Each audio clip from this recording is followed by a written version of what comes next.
Here it is. After 5 years of concepts, prototypes, and watching Huawei steal the thunder, Samsung just dropped the bomb. This is the Galaxy Z TriFold. It's not a rumor anymore. It was announced on December 2nd, 2025.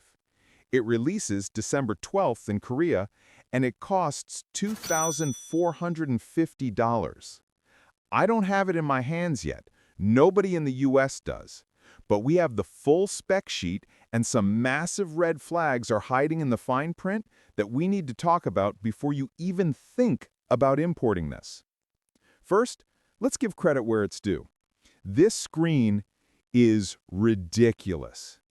When fully open, it's a 10-inch tablet. Not a mini tablet like the Z Fold 6 was. A full-blown iPad replacement.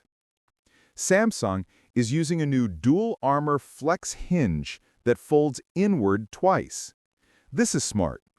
Unlike the Huawei Mate XT that leaves one screen exposed to scratches, the Samsung TriFold protects the main glass when it's in your pocket. And the engineering is honestly impressive. It is 3.9 millimeters thick when unfolded. That is razor thin. It's actually thinner than the USB-C port, which they had to reinforce just to make it fit. Under the hood, we're looking at the Snapdragon 8 Elite, the 4 Galaxy overclocked version. You get 16 gigabytes of RAM standard, and the main camera is the 200-megapixel sensor straight from the S25 Ultra. Finally, they didn't downgrade the cameras on a foldable. Okay, honeymoon over.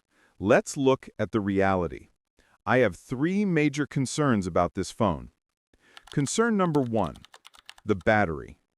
Samsung put a 5,600 mAh battery in this. On paper, that sounds big. But remember, this has to power a 10-inch 120 Hz display. For context, a standard 10-inch tablet usually has an 8,000 or 9,000 mAh battery. This has 40% less battery than a tablet, but the same screen size. If you use this for multitasking, I guarantee this thing is dead by 4 p.m. Concern number 2, the brick factor. It weighs 309 grams. The S25 Ultra is heavy, and that's only roughly 230 grams. This is going to feel like a power bank in your pocket. If you wear loose shorts, say goodbye to your dignity. Concern number 3, Android 16 optimization. Samsung claims you can run 3 apps side by side in portrait mode. That sounds cool, but Android has historically struggled with aspect ratios. I'm worried we're going to see a lot of black bars, stretched Instagram stories, and weird UI glitches until apps get updated, which might take months. So, here is the bottom line for NexLab viewers. If you are in Korea, you can buy this on December 12th. If you're in the US or Europe, you're waiting until Q1 2026. Should you import it? No, absolutely not. You will lose the warranty, and with 2 hinges, you need a warranty. Plus, app compatibility might be region-locked. At $2,450, this is a flex in every sense of the word. It's for the early adopters who don't care about battery life or weight.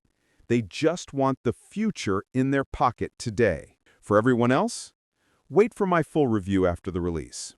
I'm going to stress test those hinges until they scream.